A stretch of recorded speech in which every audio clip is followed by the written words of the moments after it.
नदी के किनारे बसा छोटा सा गांव झूलापुर शांत और सादगी से भरा हुआ था। गांव के लगभग हर घर का रिश्ता नदी से था।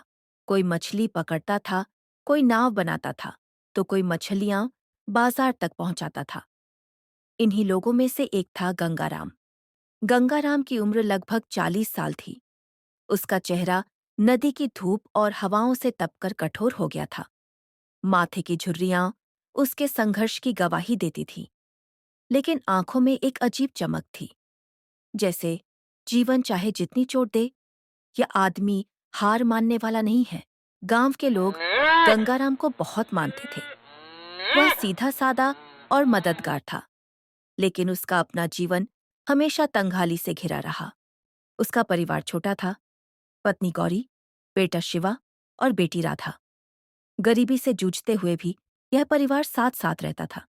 उनके घर में खुशियों के लिए ज्यादा साधन नहीं थे, लेकिन प्यार और अपनापन हर वक्त मौजूद था। हर दिन सूरज उगने से पहले ही गंगाराम उठ जाता। ठंडी सुबह में वह झोपड़ी से बाहर निकलता, दूर नदी की ओर देखता। सुबह होते ही वह जाल उठाकर नाव पर रखता और नदी की ओर निकल जाता। नाव में बैठते ही उसकी पत्नी गौरी उसे सावधानी बरतने की हिदायत देती। सुनो जी, जल्दी मत करना। नदी का पानी कल से कुछ ज्यादा बढ़ा है, संभल कर जाना। गंगाराम का दिन जाल फेंकने, मछलियों के इंतजार में धैर्य रखने और सूरज ढलते ढलते लौट आने में गुजरता। कभी उसकी नाव भरी रहती, कभी खाली, और यही अनिश्चितता उसका सबसे बड़ा दुख थी। एक दिन गंगाराम सुबह सुबह नदी पर निकला। आसमान में बादल घिरे हुए थे, लेकिन उसे उम्मीद थी कि मछलियां भरपूर मिलेंगी। उसने जाल डाला और घंटों इंतजार करता रहा। जाल खींचा तो खाली। उसने फिर कोशिश की, लेकिन नतीजा वही। दिन भर की मेहनत के बाद जब वह खाली नाव लेकर लौट रहा था, तो गांव के कुछ लोग मजाक उड़ाने लगे। अरे गंगाराम, तेरे जाल में मछलियां आती ही नहीं, लगता है तुझसे नाराज है। गंगाराम मुस्कुरा दिया, लेकिन अंदर से टूट गया। उस दिन घर में चूल्हा भी नहीं जला। गौरी ने बच्चों को बहला फुसलाकर सुला दिया। गंगाराम सारी रात करवटें बदलता रहा, सोचता रहा, क्या उसकी मेहनत कभी रंग लाएगी। अगले दिन गंगाराम सुबह जल्दी उठकर नाव पर निकला। हवा हल्की थी। उसने नदी में जाल डाला, लेकिन उस दिन उसका मन बार बार किसी अनजानी बेचैनी से भर रहा था। मछलियां कम मिली। वह थका हुआ किनारे लौट रहा था कि अचानक उसकी नजर पड़ी। रेत पर एक बूढ़ी औरत बैठी थी। उसकी उम्र 70 साल से ऊपर होगी। वह कांपते हाथों से उठने की कोशिश कर रही थी, लेकिन बार बार गिर जाती थी। गंगाराम ने तुरंत नाव किनारे लगाई और उसके पास दौड़ा। अम्मा, आप यहाँ अकेली क्या कर रही हो? कोई आपके साथ नहीं है क्या? उसने पूछा। बूढ़ी औरत की आंखों में आंसू थे। उसने टूटी आवाज में कहा, बेटा, 3 दिन से कुछ खाया नहीं। मेरा कोई अपना नहीं बचा। ये नदी ही मेरा सहारा है, पर अब ये भी मुझसे छिन गया है। मैं मछली पकड़ नहीं पाती।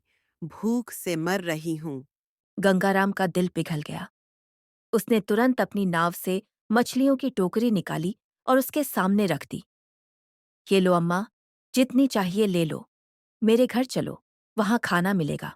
गंगाराम ने बूढ़ी औरत को सहारा देकर अपनी नाव तक पहुंचाया।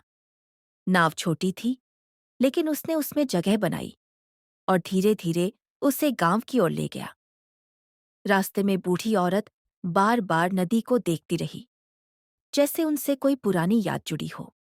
गांव पहुंचकर गंगाराम ने उसे अपने घर के आंगन में बैठाया। उसकी पत्नी गौरी बाहर आई और बूढ़ी औरत की हालत देखकर चौंक गई। अरे, ये कौन है? उसने पूछा। गंगाराम ने सारी बात बताई। गौरी के चेहरे पर थोड़ी चिंता थी। घर पहले से ही तंगहाली में था। खाना मुश्किल से 4 लोगों के लिए ही पूरा होता था, लेकिन फिर भी उसने चूल्हा जलाया और जल्दी से बाजरे की रोटी, थोड़ी दाल और नमक मिर्च लाकर उस बूढ़ी औरत के सामने रख दिया। बूढ़ी औरत ने रोटी ऐसे खाई जैसे महीनों से भूखी हो। खाते खाते उसकी आंखों से आंसू गिरने लगे। बेटा, तुम्हारा भला हो। तुम्हारी संतानें सुखी रहें। उसने आशीर्वाद दिया। धीरे धीरे बात पूरे गांव में फैल गई कि गंगाराम एक अजनबी बूढ़ी औरत को घर लाया है। कुछ लोग उसकी तारीफ करने लगे, गंगाराम का दिल बहुत बड़ा है। लेकिन कुछ लोग ताना भी मारने लगे। अपने बच्चों को ठीक से खाना नहीं खिला सकता और दूसरों को पाल रहा है। गंगाराम ने किसी की परवाह नहीं की। वह जानता था कि इंसानियत सबसे बड़ी चीज है। कुछ दिन बीत गए। बूढ़ी औरत धीरे धीरे स्वस्थ होने लगी।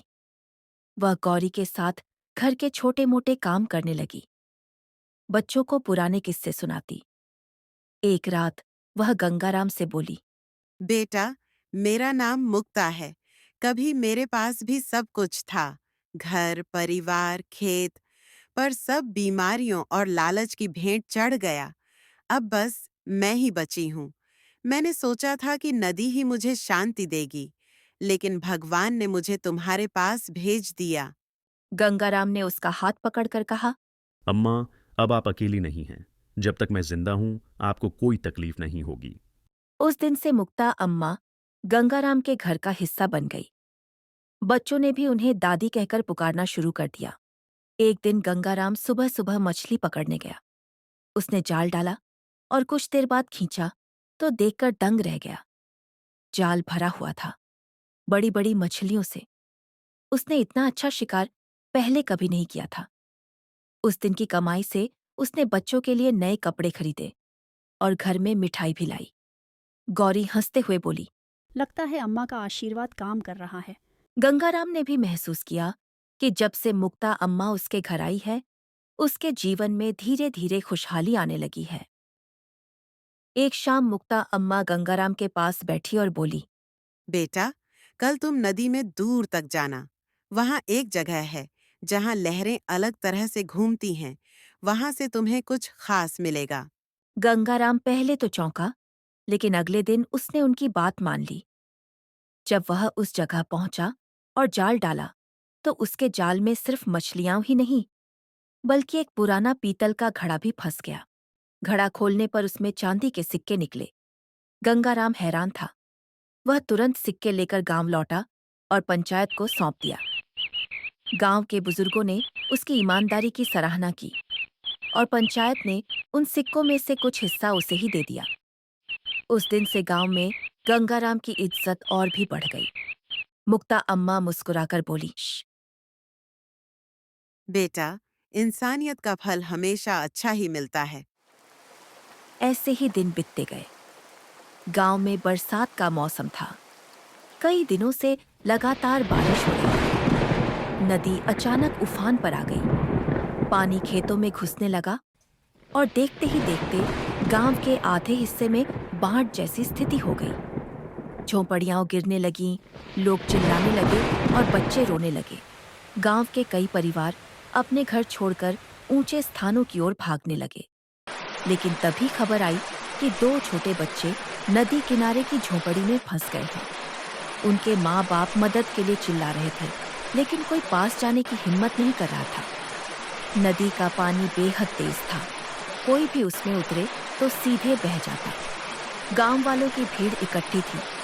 सब डर से चुप खड़े थे। तभी गंगाराम आगे बढ़ा। उसने कहा, अगर हम बच्चों को अभी नहीं निकालेंगे तो देर हो जाएगी। मैं जाऊंगा। लोगों ने रोकने की कोशिश की। गंगाराम, ये बहुत खतरनाक है। अपनी जान जोखिम में मत डालो। लेकिन गंगाराम ने बिना कुछ सुने रस्सी बांधी और नदी की ओर बढ़ गया। पानी बेहद ठंडा और वेगवान था। लहरें उसे बार बार गिराने की कोशिश कर रही थीं। लेकिन गंगाराम ने जिद नहीं छोड़ी। उसने एक एक कदम बढ़ाते हुए झोपड़ी तक पहुंचने की कोशिश की। बच्चों की चीखें उसके कानों में गूंज रही थीं। वह और तेजी से बढ़ा। अंततः उसने दोनों बच्चों को अपने हाथों से थामा और जोर से चिल्लाया, रस्सी खींचो। गांव वालों ने पूरी ताकत लगाई और धीरे धीरे गंगाराम दोनों बच्चों के साथ सुरक्षित किनारे तक पहुंच गया। जैसे ही वह किनारे पहुंचा, गांव वालों की आंखों से आंसू बह निकले। बच्चों के माँ बाप ने गंगाराम को धन्यवाद दिया और कहा, तुमने हमारे लिए भगवान का काम किया है। गांव में पहली बार किसी ने गंगाराम को इतना सम्मान दिया। सब लोग चिल्लाने लगे, गंगाराम जिंदाबाद। गंगाराम गांव का नायक है। उस दिन से गांव के बच्चों को जब भी बहादुरी का उदाहरण देना होता तो वे गंगाराम का नाम लेते।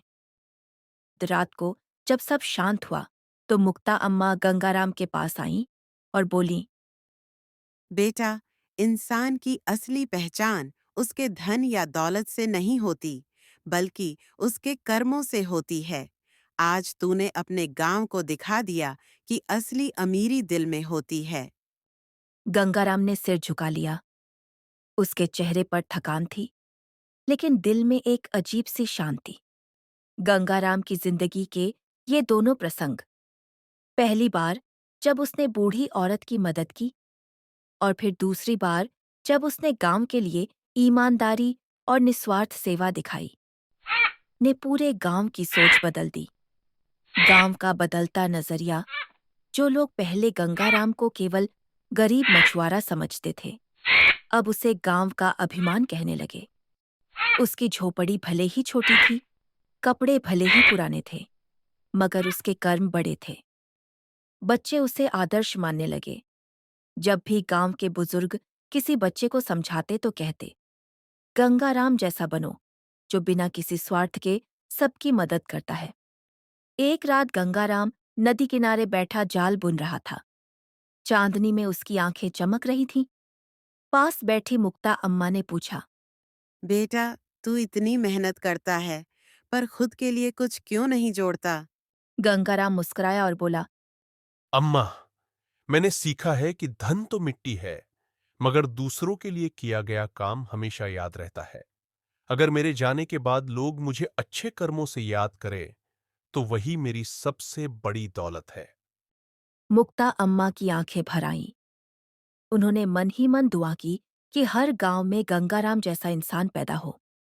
गंगाराम की कहानी हमें ये सिखाती है कि इंसान की पहचान उसके कपड़ों या धन से नहीं, बल्कि उसके कर्म और चरित्र से होती है। सच्ची ईमानदारी और दयालुता ही इंसान को महान बनाती है। मदद करने के लिए बड़ा होना जरूरी नहीं, बस दिल बड़ा होना चाहिए।